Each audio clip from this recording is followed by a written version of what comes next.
할렐루야. 주님의 이름 인사드립니다. 한 주간 잘 지내셨어요? 옆 사람과 인사하겠습니다. 참 잘 오셨습니다. 예.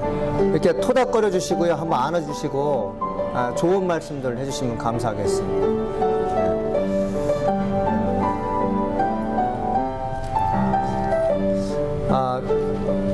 예. 제가 이제 이번 주 수요일 날 태어나서 처음으로 장 내시경 검사를 받아요.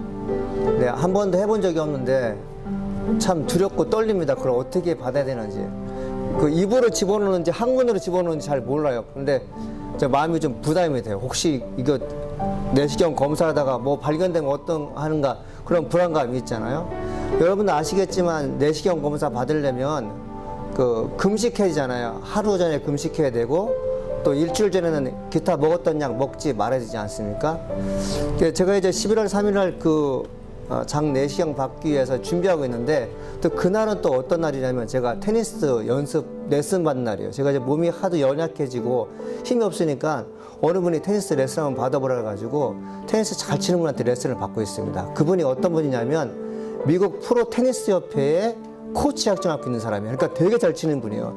나이가 67세인데 40대, 30대하고 쳐도 결코 지지 않는 분이에요. 제가 코치님한테 그런 얘기를 했어요. 목사님이 코치님인데, 코치님 제가 수요일 날 장 내시경 검사를 받기 때문에 게임에 시합에 못 나옵니다. 그랬더니 뭐라는 줄 알아요? 몇 시에 받냐요? 그래서 12시 45분에 받는다고. 우리는 11시부터 시작하는데 뭘 걱정이냐고. 그러면서 뭐라고 말씀하신 줄 아세요? 그날 푹 쉬시고 장내시경 잘 받으시고 다음 주에 뵙겠습니다. 내가 이렇게 기도할게요. 이렇게 얘기하지 않고 뭐라는지 아십니까? 목사님 나는 15일 금식하고 그 다음날 테니스 경기했어. 20대 애들하고 경기에서 이겼어. 그까지 하루 금식하고 테니스 연습 안 오려면 뭐하러 연습해. 그런 말씀 하시는 거예요. 내가 다른 분이 그런 얘기를 하셨다면 뭐야 그럴 텐데 테니스를 워낙 잘 치는 분이고 전문가잖아요. 그래서 제가 고민하고 있습니다. 하루 금식하고 수요일날 테니스 가서 테니스 치고 샤워하고 바로 병원에 갈까? 아니면 그냥 아예 안 갈까? 근데 그분의 말씀이 계속 내 마음까지 와닿는 거예요. 무슨 말씀이 와닿냐면 그분은 테니스로 크게 성공하신 분입니다. 그분이 갖고 있는 인생 노하우를 내게 전수해 주는데 다른 사람이 말한 것 같지 않더라고요. 그래서 제가 금식하고 테니스 치러 가려고 마음먹고 있습니다. 여러분 우리 믿음의 생활이 그런 것 같아요. 어떤 믿음의 견고한 성을 쌓고 믿음으로 승리한 사람들은 믿음이 연약한 자를 계속 재촉합니다. 해야 됩니다. 하십시오. 그런데 믿음의 훌륭한 업적을 쌓지 못한 그런 분들은 그냥 대충 사십시오. 편한 대로 사십시오. 이렇게 얘기한다고요. 여러분 제가 여러분들에게 우리 믿음 생활 같이 합시다 얘기했을 때 부끄럽지만 저희 믿음만큼 여러분이 성장하는데요. 제가 여러분에게 도전하고 싶고 저도 도전받고 싶은 게 뭐냐면 우리 함께 믿음 생활 잘 해봅시다. 그래서 남들이 경험하지 못했던 영적 세계도 경험해보고 착한 일이 무엇이고 우리가 말씀을 증거할 때 복음의 능력이 어떤 것이냐 한번 경험하기를 간절히 축원합니다. 아셨죠? 기도하겠습니다. 은혜가 풍성하신 하나님 아버지 감사합니다.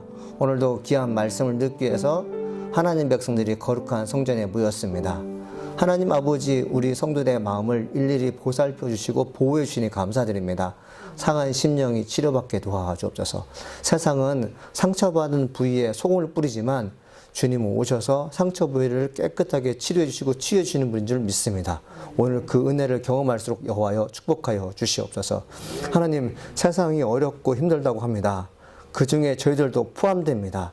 예수 믿는다고 해서 피곤하지 않고 예수 믿는다고 해서 아프지 않는 것이 아닙니다. 그런데 우리가 예수 믿는 것은 뭐냐면 아플 때 슬플 때 주님이 내 곁에 있다는 믿음이 있기 때문에 그렇습니다. 더 감사한 것은 뭐냐면 더 이상 고난도 고통도 애곡하는 것도 없는 하나님에 갈 수 있는 특권이 저에게 있다는 것이죠.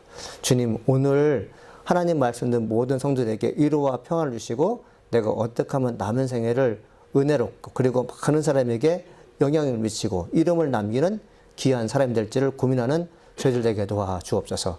특별히 오늘 저에게 역사하셔서 말씀을 증거하는 종에게 성령과 지로서 예수 그리스도의 복음을 증거하게 도와주옵시고 듣는 무리가 하나같이 다 은혜 받을 수 있는 놀라운 시간 인도하여 주옵소서. 사탄의 세력은 찾아와서 나를 잠들게 합니다. 나를 하나님 다른 생각하게 되는데 주님 우리가 일체 마음을 집중하여서 하나님 말씀 들을 때 놀라운 역사가 이 시간 동안 역사하게 도와주시옵시고, 우리가 하나님께 기도합니다. 주님, 나사렛교회가 점점점 부흥되게 도와주시옵시고, 점점점 흥황하게 도와주시옵시고, 점점 더 많은 사람을 돕는 축복의 현장 되게 도와주시옵소서. 오늘 아버지, 아픈 분이 있습니까? 예수 그리스도의 이름으로 명하노니 깨끗함을 받을지어다, 치유함을 받을지어다, 일어나 걸을지어다, 모든 병마가 나사렛 예수님으로 극복될지어다 하는 믿음으로 고백하고 기도했사오니 주여 응답해 주시니 감사합니다. 예수님의 이름으로 기도합니다. 요한계시록 3장 1절로 6절 말씀입니다.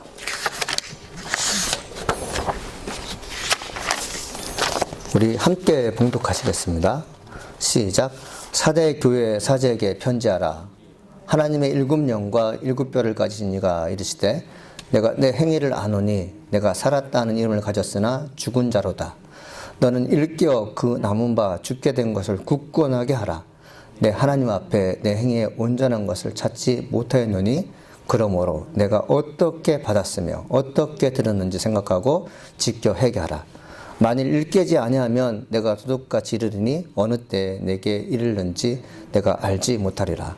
그러나 사대에 그 옷을 더럽히지 아니한 자 몇 명이 내게 있어 흰 옷을 입고 나와 함께 다니리니 그들은 합당한 자인 영고라.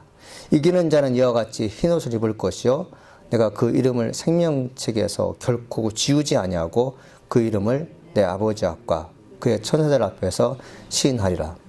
귀 있는 자는 성령이 교회들에게 하시는 말씀을 들을지어다. 아멘. 오늘 드려진 말씀이 계시의 말씀으로 듣기를 간절히 소망합니다. 오늘 요한계시록 3장 1절 6절을 본문으로 살아있으나 죽은 교회라는 말씀을 제목으로 하나님 말씀 중할 때 많은 은혜가 되길 간절히 소망합니다. 제가 여러분 이제 말씀드릴 때 그런 것 같다는 여러분 느낌이 들 거예요. 교회는 네 종류의 사람이 있다고 합니다. 첫 번째 종류의 사람은 말도 많이 하고 일도 잘하는 사람이 있다고 합니다. 두 번째는 말만 하고 일하지 않는 사람이 있다고 합니다. 세 번째는 말도 안 하고 일도 안 하는 사람이 있다고 합니다. 넷째는 말은 안 하는데 일을 잘하는 사람이 있다고 합니다. 첫 번째 말도 잘하고 일을 잘하는 사람은 리더의 역할로서 사람 이끌 수 있는 능력 있는 사람이고, 네 번째 말은 하지 않지만 묵묵히 일을 하는 사람이 있다고 합니다. 이 사람 조력가죠. 여러분은 어느 부분에 속하는 것 같습니까? 첫 번째입니까? 네 번째일 겁니까? 근데 세 번째, 두 번째, 세 번째, 말도 하지 않고 일도 하지 않는 사람.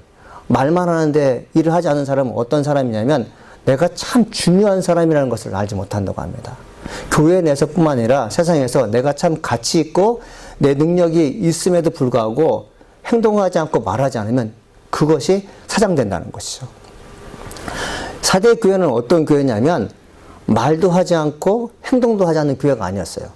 말도 잘하고 행동도 잘하는 사람이 많은 교회였는데 예수님께서 뭐라고 말씀하시냐면 너네 교회는 살아있어서 말도 많이 하고 행동도 많이 하는 교회 같지만 예수님께서 말씀하실 때 뭐라고 말씀하시냐면 너희는 죽은 교회라고 얘기하시는 거죠. 여러분 상상이 됩니까? 살아있어요. 그래서 열심히 복음 증거하고 열심히 교회를 해요. 그런데 예수님께서 너희는 죽은 교회라고 얘기하시죠. 2절에 이렇게 써 있습니다. 내가 내 행위를 아노니 내가 살았다는 이름을 가졌으나 죽은 자로다 되어 있습니다. 이 참 난해한 구절입니다. 제가 이 말씀을 몇 번 묵상하면서 이 말씀의 뜻이 무엇인가 주석도 살펴보고 그리고 저보다 훌륭한 목사님의 글을 읽어보면서 공부를 했어요. 근데 쉽게 제 마음에 와닿지가 않아요. 근데 어떤 생각을 했냐면 여러분 죽은 자는 이름을 남기는 자들이잖아요. 이름을 가진 자가 아닙니다. 살아있는 사람이 이름을 가진 자예요. 그렇죠? 당신의 이름이 무엇입니까? 라고 살아있는 사람이 물어보지 당신은 어떤 이름을 가졌습니까? 라고 물어보지 않죠. 그런데 죽은 분에게는 그 사람은 어떤 업적을 남겼습니까? 라고 묻는 것은 그 사람은 어떤 이름을 가진 자였습니까? 라고 물어본 거죠. 어떤 이름을 남겼습니까? 가진 자이죠. 살아있는 자는 이름을 지금 가진 자입니다. 이름을 가진 자는 살아있게 행동하게 되죠. 행동한다는 것은 무엇입니까? 살아있다는 거죠. 살아있기 때문에 행동하고 살아있기 때문에 행동하고 말미암아 좋은 열매를 맺게 되는 것이죠. 근데 예수님께서 뭐라고 말씀하시면 너는 살아있는데 죽어있다 되어 있죠. 사대교회 전체를 통해서. 이 말씀이 무엇일까요? 우리는 금방 생각할 수 있습니다.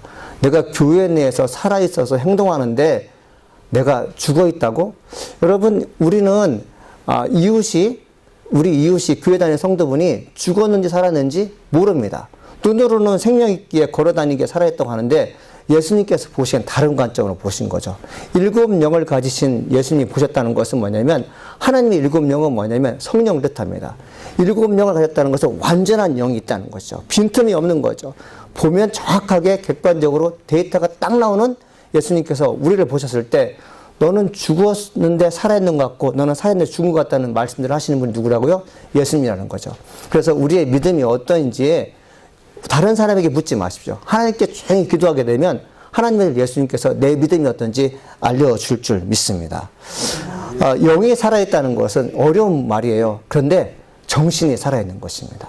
하나님의 정신, 하나님의 뜻을 그대로 실현하는 것이죠. 그래서 영이 살아있고 정신이 살아있고 하나님의 뜻을 분별하는 사람들은 고난이 와도 환난이 와도 그냥 그렇지라 생각합니다. 고난과 기쁨은 가위의 양날과 같아요. 여러분 가위가 두 날이 있잖아요. 한 날로는 물건을 이게 자를 수가 없잖아요. 그런데 양날이 자르잖아요. 크리스찬은 가위의 양날처럼 고난과 기쁨을 함께 갑니다. 고난이 있을 때 하나님께 기도해서 위로받고 능력을 체험하고 그리고 기쁨이 있을 때 하나님 찬양을 만들어 놓은 거죠. 그런데 하나님의 정신이 마음에 있지 않고 뜻을 구별하지 못하면 고난이 오면 되게 불평을 많이 합니다. 근데 기쁨이 오면 하나님께 영 돌리지 않고 세상 사람과 함께 이렇게 놀고 그러죠. 그래서 우리 영이 살아있다는 것은 뭐냐면 고난과 기쁨을 함께 할 사람이 크리스찬이라는 것이죠. 그래서 여러분들 하나님의 영이 살아있는 사람들은 어떤 일을 하게 되면 교회 안에서만이 착한 일을 하는 게 아니라 교회 밖을 뛰어넘어서 선한 일을 하게 됩니다. 착한 일을 하게 되죠.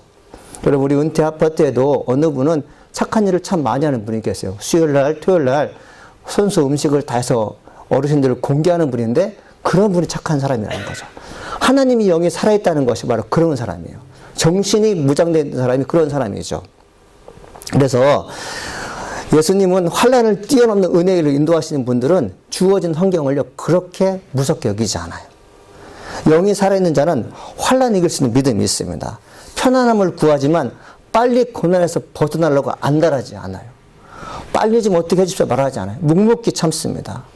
살아있다고 하는데 죽은 자를 어떻게 알 수 있을까요? 제가 좀 전에 말씀드렸지만 7영을 가지신 하나님의 7영을 가지신 성령이 역사하는 그 예수님의 눈에는 보이게 되는 것이죠.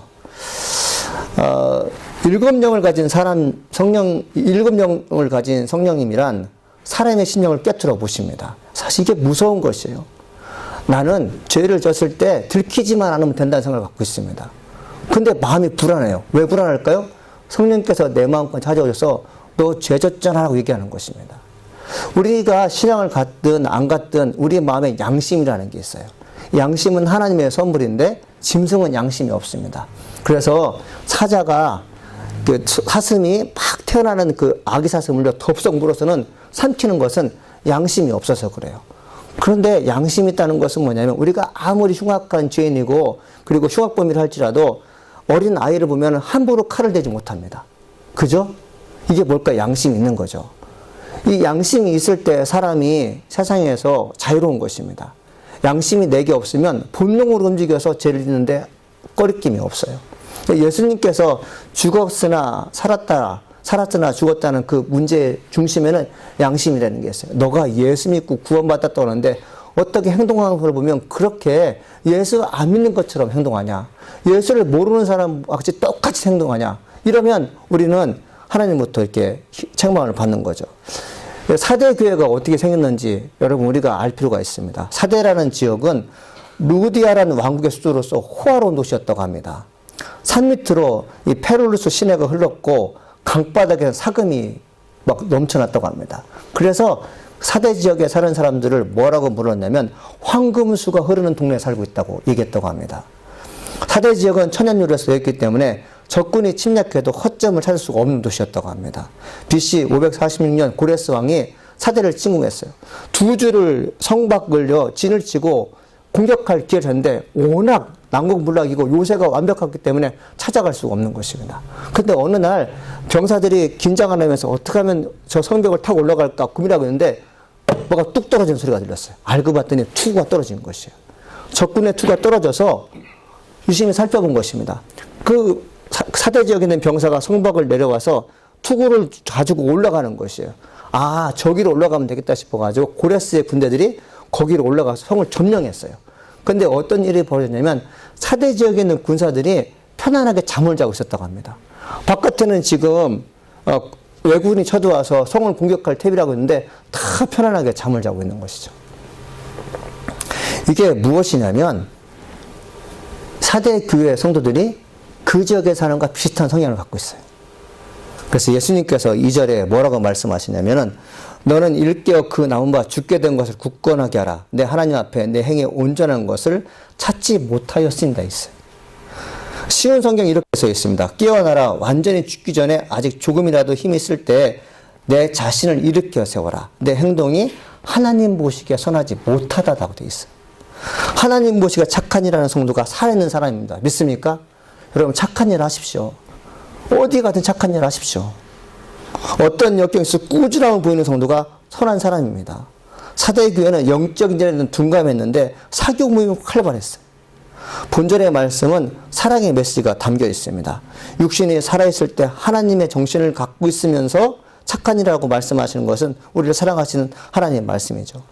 예수님 모를 때는 육신이 원하는 대로 살았어요. 정욕을 즐겼습니다. 원하는 것들이 나쁜 일이지만 해내고 맙니다. 그런데 하나님 영이 내 안에 거하면서 육신이 원하는 것을 통제합니다. 거짓말할 때마다 그러면 안 돼 라는 말씀이 내면에서 들려오게 됩니다. 게으른 자에게는 뭐라고 말씀하시냐면 충고해요. 그런데 여러분 내가 게을렀을 때 나쁜 일 했을 때 누가 말해도 듣지 않는데 하나님의 영이 내 안에 계시면 어떤 일이 벌어지면 자발적으로 회개하게 돼요. 이렇게 살면 안 되지라는 거죠. 그래서 예수님께서 깨어나라는 것은 뭐냐면 지금 너가 있는 행동이 사람들로부터 핀잔을 받고 예수님 보시기에 나쁜 것이기 때문에 그렇게 살면 지옥에 갈 수밖에 없다. 그러니까 제발 부탁이니 깨어나라. 정신을 차리라고 예수님께서 말씀하고 있는 것이죠. 영이 죽어있는 사람은 하나님의 정신이 없는 사람 예배 드리는 것이 참 싫어집니다. 예, 정말 싫어져요. 뿐만 아니라 그에 관련된 그 모든 것이 마음에 안 들어요. 말도 하지 않고 행동도 하지 않는 영적인 팬이 되어갑니다. 예수님 이런 자들에게 너는 마땅히 죽어야 돼 이렇게 말씀하지 않고 회개의 기회를 주신 것이죠. 깨어나라. 완전히 영이 죽기 전에 깨어나라. 그래야 죽음 직전에 하나님의 음성을 들으신다고 말씀하고 있는 것입니다. 굳게 하라는 말씀이 있는데 이 말씀은 뭐냐면 아직 남아있는 영, 아직 남아있는 정신 유지라는 것입니다. 여러분 남들은 다 죽었다고 하는데 하나님 보시기에 살아있는 사람이 성경에 있었어요. 그것이 욥입니다. 욥 아시죠? 동방의 의인이었습니다. 그런 하나님 보시기에 온전한 자였고 하나님 보시기에 의로운 자였어요. 그리고 하나님 보시기에 정직한 사람이었습니다. 하나님을 존중하고 악한 생각에 떠난 자라고 성경은 얘기하고 있어요. 그는 아들 7과 딸 3명이 있었습니다. 많은 재산을 갖고 있었어요. 하나님의 축복을 받은 자로서 기감이 되는 사람이었습니다. 그런데 그가 혹독한 어려움이 찾아와요. 자녀들이 돌풍에 의해서 10명의 아들, 딸들이 다 죽습니다. 그리고 적군이 쳐들어와서 그 많던 재산을 다 약탈하거나 죽여요. 그리고 이 욥이 어떤 병에 걸립니까? 피부병에 걸리는데 악창이 들었다고 되어 있어요. 머리 끝부터 머리 정수리부터 발까지 악창이 들어서 피부병이 들어서 남들이 보면 괴물인지 사람인지 알아보지 못할 정도로 피부병이 걸렸어요. 욥의 아내가 그 모습 보고 뭐라고 하는지 아십니까? 하나님 원망하고 죽으라고 얘기해요. 여러분 부인이 욥이 잘 살 때는 아유 떠봤지만 재산 다 잃고 완전히 몰골 흉악하니까요. 당신 하나님부터 저주받은 것 같다면서 하나님 원망하고 죽으라고 얘기해요. 이게 무엇입니까? 사람들이 보기에는 아내가 보기에는 남편이 죽은 사람 같아요. 근데 욥은 자기는 죽지 않았다고 고백하는 게 욥기 14장 7절로 9절 말씀입니다. 이렇게 써 있습니다. 우리 함께 읽어볼까요? 시작. 나무는 희망이 있나니 찢길지라도 다시 um이 나서 연한 가지가 끊이지 아니하며 그 뿌리가 땅에서 늙고 줄기가 흙에서 죽을지라도 물 기운이 um이 돋고 가지가 뻗어서 새로 심은 것과 같거니와 되어 있어요. 여러분 죽게 된 것을 굳게 하라는 말씀은 남아있는 작은 믿음을 살리라는 것입니다. 예수 믿고 구원받은 경험이 있는 분은 내가 지금 어떻게 살아가는지 잘 알고 있습니다.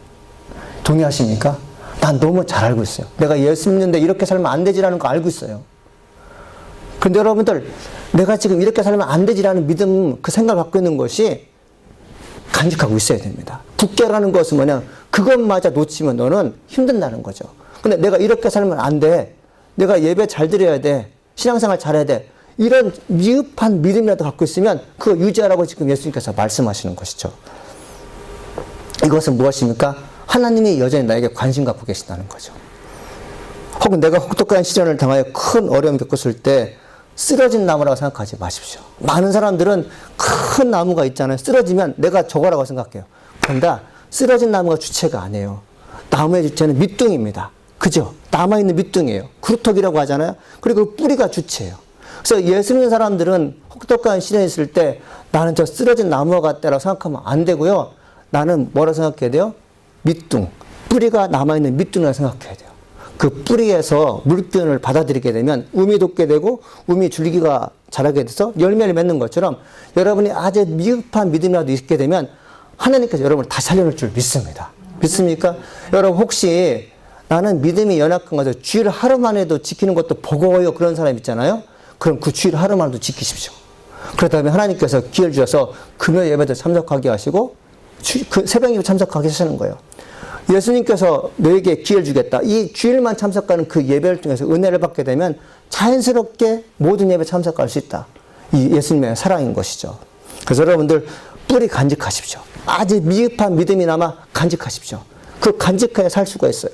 여러분 우리 믿음이 얼마나 큰 거냐면 이 작은 믿음이지만 산을 옮길 수 있다고 예수님께서 말씀하셨잖아요. 그러나 믿음이 아예 없으면 우리 힘든 거죠. 예수님께서 말씀하시길 뭐라고 말씀하십니까? 믿음이 없는 자여라고 말씀하시고 아니시고 믿음이 적은 자여 왜 의심하냐고 돼 있어요. 믿음이 많고 적음에 따라서 예수님께서 말씀하신 것이지 믿음이 아예 없는 자들에게는 도전도 희망도 안 주시는 거예요. 근데 여러분이 만약에 믿음이 있다면 연세가 드셔도 내 일생을 주님께 어떻게 바칠지 고민할 줄 믿습니다. 제 사택 야드에 근처에 나무들이 자라고 있었어요. 트리머를 가지고 잎새기와 이제 새로 남는 가지를 자르는 데는 문제가 없었어요. 근데 저도 방심이 됐죠. 3년 지나니까요, 트리머로 자를 수가 없어요. 제가 그래서 어떤 묘책을 썼냐면 나무 주변을 삽으로 팠습니다. 그리고 휘발유를 갖다 부었어요. 그리고 불을 지폈어요. 그랬더니 휘발유가 이제 표면에 묻지 않고 흙을 통해서 뿌리까지 들어가잖아요. 근데 금방 타지 않고 오래 타더라고요. 10분 탄 것 같아요. 불날 것 같아 꺼버렸는데 그 다음에 어떤 일이 벌어진 줄 아십니까? 다음에 그 나무가 죽어 있는 걸 봤어요. 할렐루야. 여러분 이게 은혜로운 말씀이지만 여러분이 영적으로 그나마 살고 있을 때 악한 자가 와서 휘발유를 뿌릴 때가 있어요. 에이 너 어차피 죽은 목숨이야. 그냥 소망 없어. 예수 믿어봤자 안 돼. 너 20년 30년 믿어봤자 잘 되는 게 뭐 있어. 그러니까 예수님 버려. 그러면서 휘발유를 뿌려버린다고요. 여러분 그 휘발유를 뿌릴 때 안 돼요라고 말할 수 있는 저항하는 그런 믿음이 있으면 하나님 살려주시면 그래 어차피 내가 보니까 예수님 없더라. 그래 너 나와 함께 즐기자. 휘발유를 가지고 인생 멋지게 한번 불질러 살아보자. 이런 말을 좀 죽게 되는 거죠. 그런데 여러분들 잘 보십시오. 우리 이웃 중에 형제 중에 예수를 참 지독하게 믿으려고 하지 않고 언제나 마귀 역할을 하는 것 같은데 여전히 살아남은 사람이 있어요. 그 사람 왜 살아남는지 아십니까? 중보 기도 때문에 살아남는 것이에요. 주의 종들이 그를 사랑했던 이웃이나 형제나 자매들이 하나님 지금은 악한 영역에서 힘들게 살고 있지만 언젠가 회복시켜 주옵소서. 이런 기도를 하기 때문에 살아남는 것입니다. 그래서 여러분들 이웃 중에 예수를 잘 믿지 않는 사람들 정말 사탄 같은 사람이 있다 할지라도 입 밖으로 하나님 저주하여 주옵소서 이런 말 하지 마십시오. 하나님 언젠가 들어올 줄 믿습니다. 이런 기도하기를 간절히 축원합니다. 여러분 우리가 이제 휘발유가 이제 우리 영적인 뿌리, 그러니까 일반 뿌리가 아니라 우리의 영적인 삶에 하나님 근거가 되는 말씀의 뿌리를 받고 있는데 이 말씀의 휘발유를 뿌릴 때 어떤 일이 보냐면 아픔이 있습니다. 여러분 휘발유에 나무가 불이 붙게 되면 나무가 상하잖아요. 우리가 만일에 이거는 진짜 좋은 나무인데 휘발유 뿌리게 되면 어떻게 돼요? 우리가 얼른 흙을 덮잖아요. 근데 그 나무는 상처를 입어요.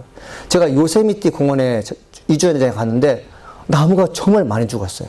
근데 여러분들 어떤 나무가 죽이냐면 친엽수리, 소나무 같은 것들이 많이 죽었어요. 전나무. 여러분 친엽수리, 전나무나 소나무가 왜 많이 죽냐면 이 친엽수에는 송진이 있어요. 송진에 불이 붙으면 나무는 홀랑 타게 됩니다. 밑둥부터. 근데 활엽수, 떡갈나무 같은 거는 송진이 없기 때문에 불이 나도 그냥 지나쳐 버려요. 근데 비싼 나무일수록 송진을 갖고 있기 때문에 확 불이 타버리는 거죠. 그래서 다 죽어요. 상처를 입게 되죠. 그런 것처럼 우리가 신앙생활 하다가 세상의 휘발유에 노출돼서 불이 나게 되면 아픔이 있어요. 어떤 사람은 극심한 병으로 고생할 때가 있어요. 어떤 사람은 자녀를 잃게 되죠. 하늘마다 실패하게 됩니다. 우리는 그때까지 가면 안 돼요, 사실요. 세상에 온갖 유혹이 내게 찾아왔을 때 주님 나를 도와달라는 간절한 기도를 하셔야 됩니다.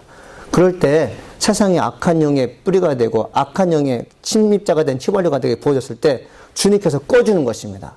여러분, 우리가 꼭 알아야 할 것은 뭐냐면 세상의 어떤 정도 고통과 염려는 사람이 해결할 수 있지만 영적인 문제는요, 내가 해결할 수 없어요. 오로지 하나님밖에 해결할 줄 믿습니다. 그래서 여러분들 공동체가 모이는 현장들에 가셔서 기도하십시오. 하나님, 저 영혼 언젠가 하나님께 돌아올 줄 믿습니다. 대신에 크게 다치지 않는 범위 내에서 돌아올수록 인도해달라고 간절히 기도하기 소망합니다.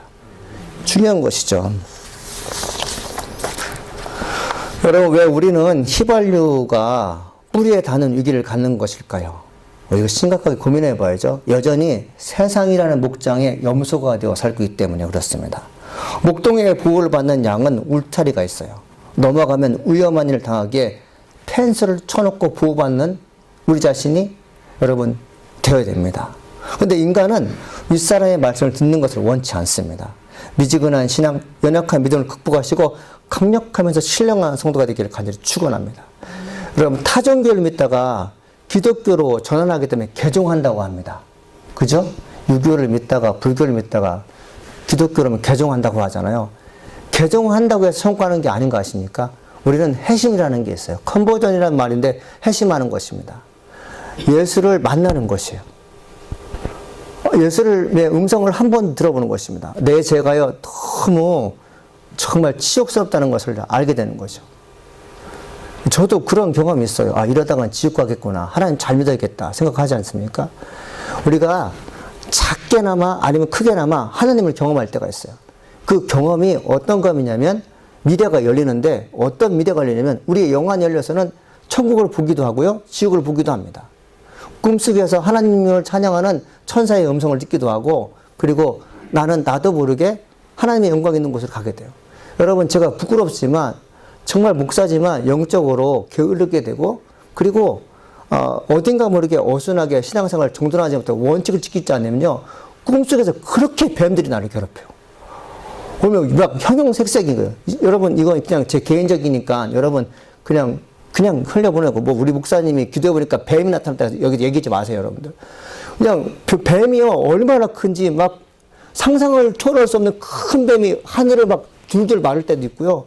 어느 때는 나를 노려보고 올 때가 있어요. 그래서 독사가 나를 물려고 해요. 막 도망가려고 하는데 안또 막 가위 돌린 거잖아요. 이런 일이 벌어져요. 여러분, 제가 왜 이런 말씀 아십니까? 하나님의 사람들이 매사에 영적으로 정결하려고 노력하지 않으면 악한 영은 내게 찾아온다는 것이죠. 그리고 너가 하나님 앞에 온전히 순종하지 않으면 내가 갈 길이 어디라는 것을 미연에 보여주는 것이죠. 그래서 저는 예수 믿고 구원받다고 확신합니다. 왜?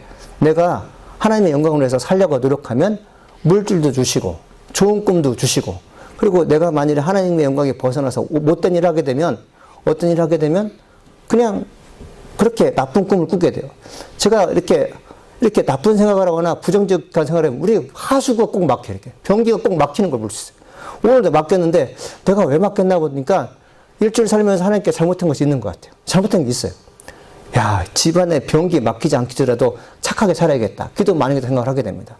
여러분의 주변에서 일어나는 어떤 조짐들에 대해서요, 그냥 우연히 생각하지 마시고 하나님께서 나를 깨우치기 위해서 지금 어떤 주님 보인다고 말씀하십시오.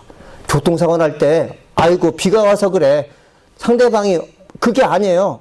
하나님께서 나에게 뭔가 깨닫기 위해서 그런 것입니다. 그러니까 예수님께서 사도에게 깨어나라. 한번 뒤돌아봐라. 이런 말씀하시는 거죠. 예수님께서 이런 말씀하십니다. 그러므로 내가 어떻게 받았으며 어떻게 들었는지 생각하고 지켜 행하라. 만일 일깨지 않으면 내가 도둑같이 이르니 어느 때 내게 이르는지 내가 알지 못하니라. 예수님은 도둑같이 임하십니다. 도둑이 전화 와요. 거기 양이란네 집이죠. 예. 내가 12시에 들어갈 테니까 문 좀 열어놓으세요. 이렇게 하고 들어오는 사람 없어요. 도둑은 몰래 들어옵니다. 근데 예수님께서 지금 오시겠다는 건 공개적으로 들어오는 게 아니라 남들이 다 모르는데 은밀하게 들어오시는데 은밀하게 들어오실 때 어떻게 들어오시냐면 축복을 가지고 오시는 분이 아니에요. 심판을 가지고 오시는 분이라는 거죠. 근데 예수님 이걸 원치 않아요. 이건 경고의 말씀이에요. 그러니까 내가 너희들에게 갈 때 도둑같이 임하는 것을 원치 않는다. 그러니까 내가 너희들이 공개적으로 갈 때 모든 사람 앞에서 너를 칭찬하는 그런 과정이 있기를 너희가 원한다 하면서 오시는 거거든요. 그래서 여러분들 여기에 보니까 그러므로 내가 어떻게 받았으며 어떻게 들었는지 생각하고 지켜 행하라 돼 있어요. 그러니까 사대교회는 무엇인가 받은 것입니다. 또 사대교회는 무엇인가 들은 것이죠. 그러니까 무엇인가 받았고 무엇인가 들은 것 때문에 교회가 쑥대밭이 된 거예요. 사람들은 많이 모이는데 영적인 변화가 없는 것이 무엇입니까? 뭔가 있어요. 뭔가 받았어요. 뭔가 들었어요. 근데 예수님께서 그거 내려놓으라는 거죠. 그래야지 하나님께서 너희들을 자유롭게 사용하셔서 죽은 자가 살아나고 병든 자가 치유되고 그리고 아픈 자가 치는 사건이 일어날 것인데 너희에게는 여전히 너희들이 갖고 있는 뭔가 있다 생각하는 거죠. 뭘까요? 닥터 하인슨 박사님은 세 가지를 얘기한 첫째가 뭐냐면 전통입니다. 전통, 트래디셔널. 여러분 갖고 있는 전통이 있어요. 고집 그런 게 있어요. 어느 교회는 식사하는 친구 자리에 가면 할머니, 할아버지들만 있는 자리가 있어요. 여기는 70대 이상만 앉아요. 여기는 50대 이상만 앉아요. 저쪽은 40대, 저쪽은 20대만 앉아요. 여러분, 하나님에게는 하나님의 친밀한 공동체에서 가족 공동체이기 때문에 할아버지 중심으로 아버지 중심으로 밥을 같이 먹는 것처럼 교회도 그렇게 먹어야 됩니다. 할렐루야. 제가 직접 들은 얘기예요. 본인 교회는 이렇게 현관에서 교회를 들어오게 되면 바로 영유아실이 있다고 합니다. 그러니까 젊은 사람들이 영유아실에 아이를 내려놓고 본당 1층으로 가는 게 아니라 영유아실과 연결돼 2층으로 올라간다고 합니다. 그러니까 1층에 누가 있는지 몰라요. 2층에 젊은 사람만 있는 거죠. 그래서 2층에서 이제 예배를 마치고 나면 다시 어디로 가면 영유아실에 가서 아이를 데리고 밥을 먹으러 갑니다. 근데 식당의 구조가 어떠냐면 어른들이 먹는 그런 식당이 하나 있고 그리고 젊은 층들이 아이들과 함께 이렇게 몰래 빠져나와서 한 식당 교제가 하나가 있다는 거죠. 그러니까 젊은 층들과 그 다음에 노년층들이 저 사람이 누군지 모르는 거예요. 한 가족인데 한 교회인데 모르는 거예요.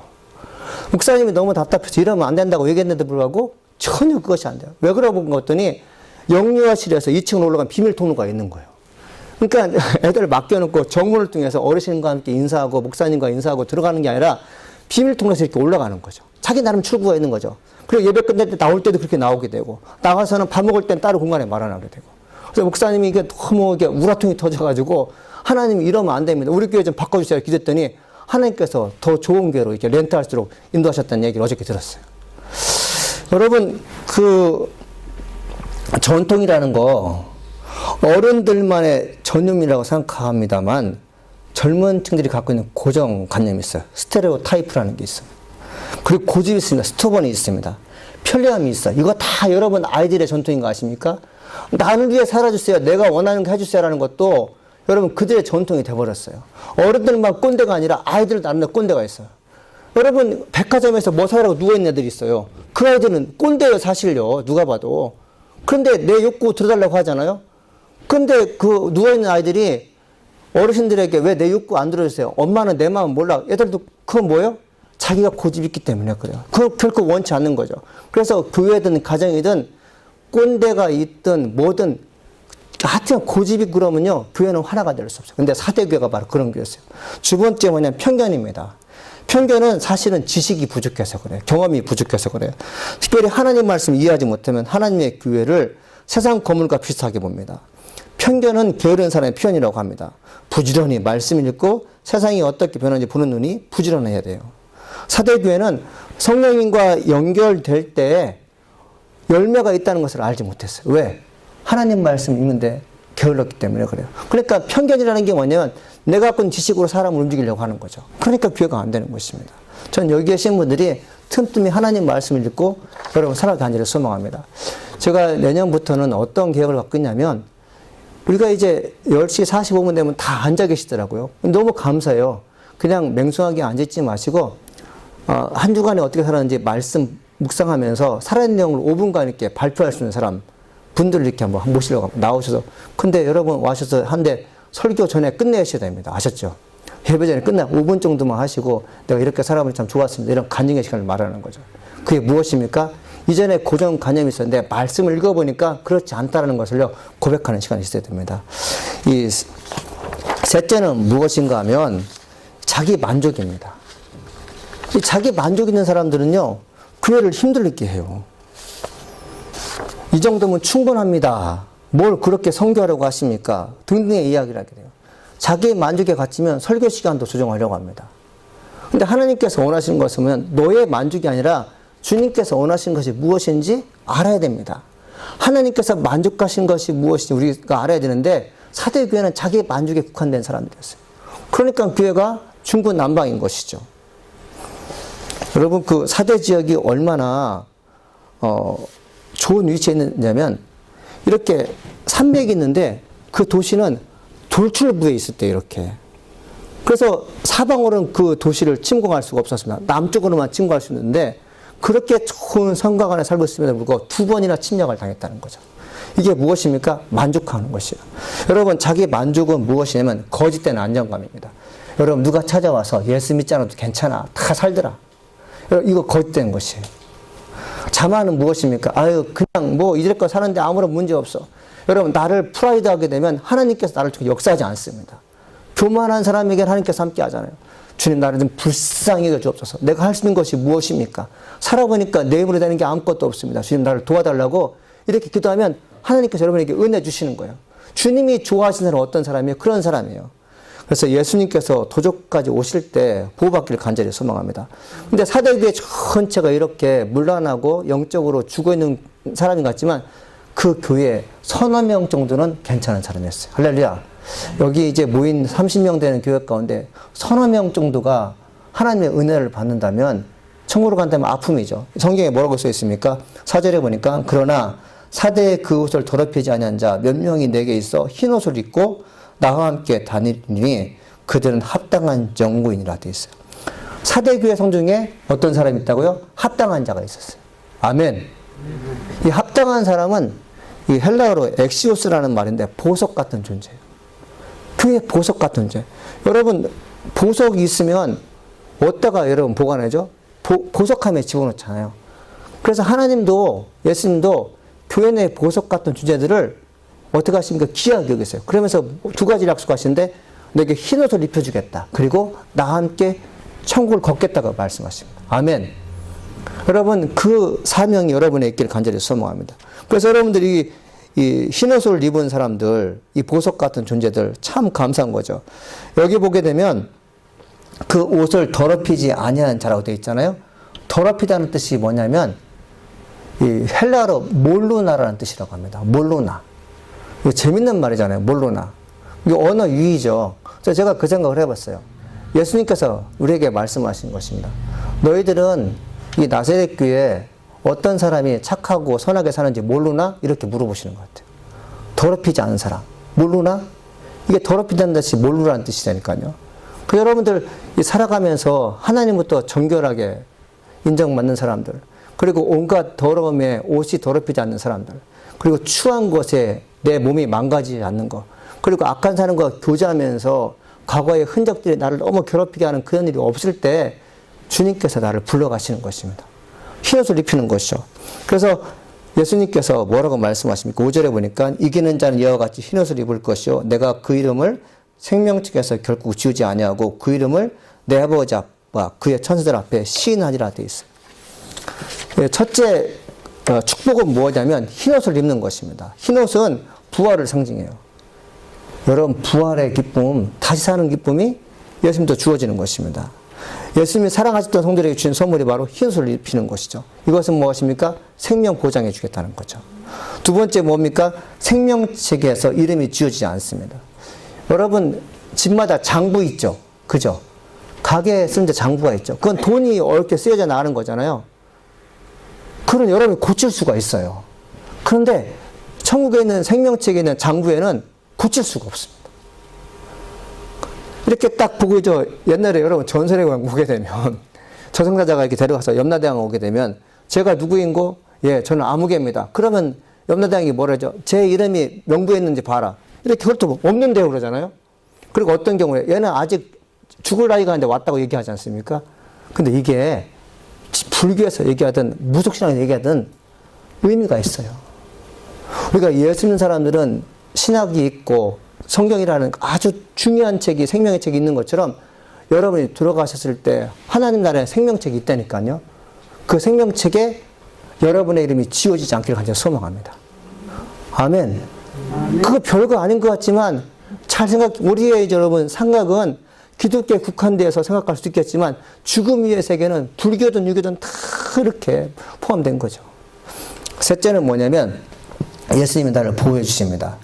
예수님이 사역 가실 때 자기 일을 따르는 자에게 뭐라고 말씀하시면 누구든지 사람 앞에서 나를 시인하면 나도 하늘에 계신 내 아버지 앞에서 그를 시인할 것이요. 마태복음 10장 30절에 말씀하세요. 이 말씀이 뭐냐면 예수님께서 살아계실 때 복음을 증거하잖아요. 근데 많은 사람들이 예수님을 배척합니다. 그런데 어떤 사람은 예수님을 시인합니다. 저분이 나로 하여금 구원의 길을 열어주시고 아프고 힘든 나를 구원해 주셨습니다. 이분은 메시아이고 나의 영원한 주인이십니다. 이렇게 시인한 사람 있잖아요. 근데 그 사람도 나중에 죽어서 이제 하나님 앞에 오게 되잖아요. 근데 먼저 간 분이 누구예요? 먼저 예수님께서 가시잖아요. 내가 먼저 하나님에 가서 너희들의 집을 예배할 것이라고 예수님께서 말씀하잖아요. 예수님께서 지금 어디 계시냐면 하나님 보좌에 앉아 계시고 예수님께서 옆에 계시는데 저 사람 누구냐고 이렇게 물어볼 거 아니에요. 그럼 예수님께서 이 사람은 내가 살아있을 때 나를 시인한 사람입니다. 이 사람은 정결한 사람이었습니다. 옷이 더럽히지 않은 사람이었습니다. 죽은 사람 같지만 살아있는 사람이었고 하나님 영광에서 열심히 살아난 사람이어서 착한 일을 많이 한 사람입니다. 이분은 내가 보증합니다. 변호하는 거예요. 그래서 여러분들 생명 변호사가 누구라고요? 예수님인 거죠. 저는 여러분들이 인생의 모든 문제에 있어서 생명을 변호하시는 예수님 앞에 인정받기를 간절히 소망합니다. 유능한 변호사가 여러분을 죄를 탕감하기도 하고 억울한 누명을 바꿔주는 것처럼 예수님 앞에 가면 그분이 여러분을 보호하시는 거예요. 할렐루야. 예수님께서 그렇게 말씀하세요. 내가 너희를 보호하겠다. 변호하겠다. 할렐루야. 여러분들 그 예수님의 그러니까 디펜스죠. 예수님으로부터 보호받는, 예수님 인정받는 그런 선한 일꾼 되기를 간절히 소망합니다. 한 주간 여러분을 통해서 선한 일들이 온 땅에 선포되기를 간절히 축원합니다. 기도하시겠습니다. 살아계신 하나님 감사합니다. 오늘도 하나님 말씀 듣게 하시니 감사드립니다. 사대교회는 서너 명의 착한 사람이 있었습니다. 주님, 우리 나사렛교회도 서너 명의 착한 사람뿐만 아니라 수십 명의 착한 사람이 우리 교회에 있게 하여 주시옵소서. 그래서 생명책에서 결코 지워지지 않게 도와주시옵시고 그리고 하나님 앞에서 예수님께서 내 이름을 시인하고 변호하는 그런 놀라운 시간 되게 도와주시옵소서. 하나님 너무 감사합니다. 예수님의 이름으로 기도합니다. 아멘.